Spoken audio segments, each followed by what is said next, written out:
The Bible is full of stories of refugees, chock full of them. We have the story of the patriarchs who have to flee to Egypt. They are climate refugees, so they've had famine in their land, probably due to weather issues. And so they've had to go to Egypt and to be saved by the Egyptians, who had no reason to save them except that they were wealthy. Jesus himself, and then of course they were refugees again when they had to flee Egypt after that relationship turned sour and they were enslaved for so long. And when they finally escaped from slavery with the leadership of Moses, they were refugees wandering in the desert looking for a place to live and eventually settled in Canaan.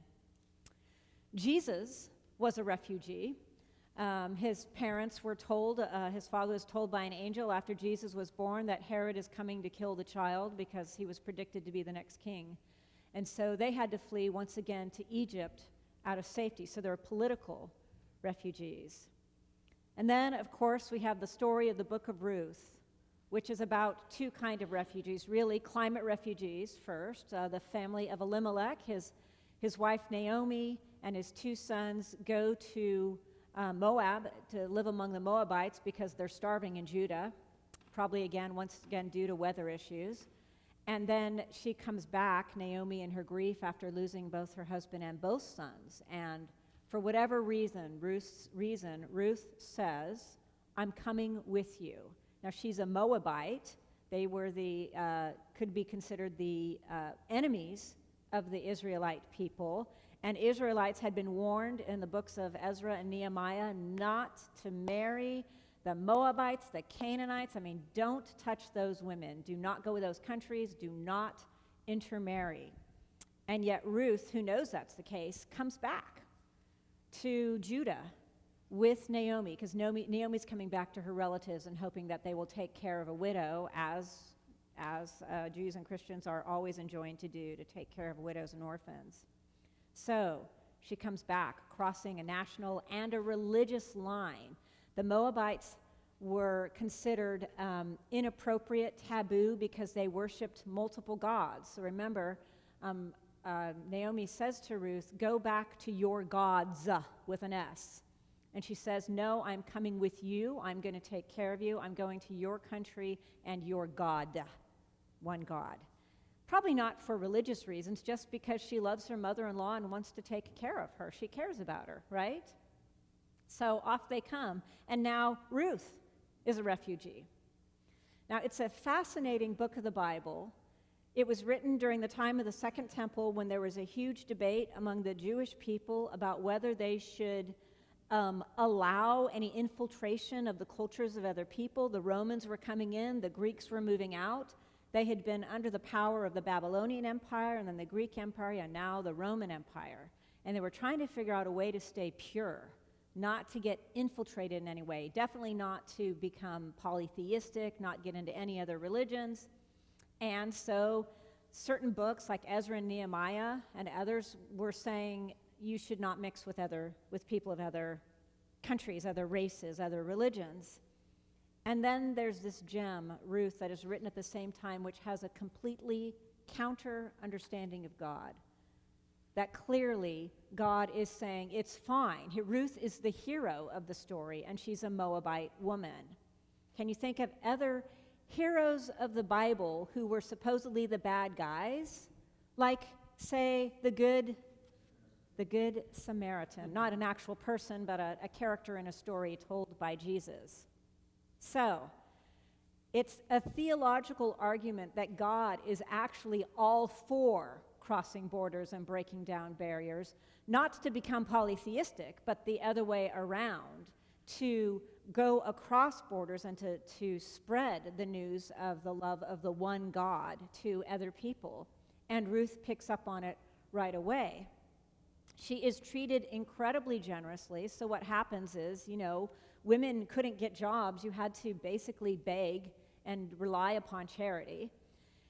And her mother-in-law, Naomi, says, "Why don't you go out to the fields and glean?" Because in the Jewish Bible, it tells you very clearly that you let poor people go and collect after the harvesters have been through and collect any leftover grain so they won't starve to death.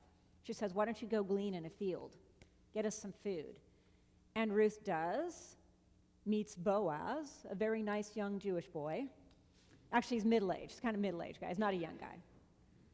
And he's very nice to her. He says, you don't want to go over in that field. The men are not very nice over there. Stay here among the young women, and I will protect you. And then he tells people, give her a little bit more grain as she goes home. Mother-in-law asks her, so what happened? And she goes, well, I met a very nice man named Boaz. And Naomi said, did you? Well, why don't you go back there tonight, find out where he's sleeping after he's had wine. The wine is always the thing that helps women out in the Bible. After that man has had some wine, and go sleep at his feet. Now, lots of interpretations about what feet really mean in literature, but the story goes on to say that he woke up and found her at his feet, because I think he would have woken up sooner. So she wakes up at his feet, and he says, what's going on? Who are you? And she says, I'm Ruth, the woman that you were so kind to. You know, she explains who she is, and that would include Moabite woman. And he sends her home, and he says, don't tell anybody you were here on the threshing floor with me. We don't do things that way in this country. And then he sends her home, and he says, give her more barley. And then he decides to marry the Moabite woman. Do you see how subversive this text is in Jewish literature? And when it was written, it was planted right between Judges and Samuel, because when you get to the end of the book, you find out that Ruth is the great-grandmother of King David. So a Moabite woman, great-grandfather, King David, the ooh-la-la, great hero, which means she is also an ancestor of Jesus, if you follow it all the way down the line. So they were countering the notion that there was any race or group of people that were pure religiously speaking, pure racially speaking, pure nationally speaking, that there was no one right people. At the same time, they were enjoined always to keep worshiping the one God, right? Not to become Moabite in their religious understandings. The other interesting thing about that story is that everybody is nice in the book of Ruth. That's unusual, not true in other books of the Bible, but one of the things that's pointed out is that everybody's being nice. Everybody's helping everybody.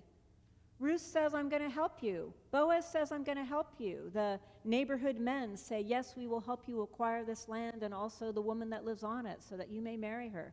Everybody is helping people who have less than them. It's an incredibly generous story. And so it makes total sense that it's paired with Jesus talking about loving God and loving your neighbor. And when later in the Gospels somebody says to me, I know, but what does it mean to love your neighbor? He tells the story of the Good Samaritan. When somebody is lying in the road, clearly needing assistance, other people you would expect to be nice, clergy people, walk by, and the Good Samaritan, the bad guy from the other country, helps. So it's a story of a person from another country being nice to people. I think one of my most powerful experiences of refugees in the history of our country was when I was in high school, and I was in a suburban high school in the Bay Area in Cupertino, California, and the fall of Iran occurred, if you remember that. The embassy was taken over, and Ayatollah Khomeini came into power, and the Shah fled, and a lot of Iranian people had to leave the country because they were of the class that supported the Shah of Iran. And so we had an influx in our school of about 12 or 13 kids from Iran. And I imagine they already had relatives in the Bay Area, or they were somehow resettled. Maybe the Bay Area is a resettlement place for refugees, I don't know. And I remember them all hanging out. We had like a quad where we'd have high school lunch, and you'd go sit with your people. And so I was sort of with the brains, the band, and the newspaper people. We'd sort of hang out together because we were slightly nerdy, but not socially really, out of the running. And the Iranians were ruthless. They were in one corner. And across the quad was the athletes, the football team, because no matter what season it was, the football team always reigned in the athletic corner. And thank God one of them was my next-door neighbor, so I was treated well. And they would look across at the Iranian boy, most of them were boys, and they would look across at them smoking their cigarettes nervously. I remember this. They were smoking cigarettes nervously because they were terrified. Those football players had bumper stickers on their truck that said not nice things about the country they had just come from. And I don't know how they felt about the country they had just come from either, but I do know that they were scared. They spoke English pretty well, so they didn't have the language barrier, but they were in a foreign place with very foreign people and not necessarily expecting a good reception. This community of San Diego has been a resettlement location for refugees from around the world for decades. We're the home of the International Rescue Committee, one of them. We're the home of Refugee Net, which is the Episcopal Church's response to helping refugees by sort of helping with all the government paperwork they have to fill out, tutoring for the children, helping the parents find jobs. It's a variety of ways that we have helped with refugees. And I suspect, just given the way things are going with climate and the way things are going in the world, that we will always have the plight of refugees at our feet, right? That it will always be the case for us. Also, our proximity to the border. There are always going to be people flowing across the southern border for one reason or another. And so what we are challenged to do today is consider how we can be good neighbors to them, what we can do. What I do know is that whatever we can do for them, however small it might be, that we will be blessed when we cross the border into the kingdom we hope to enter one day. Amen.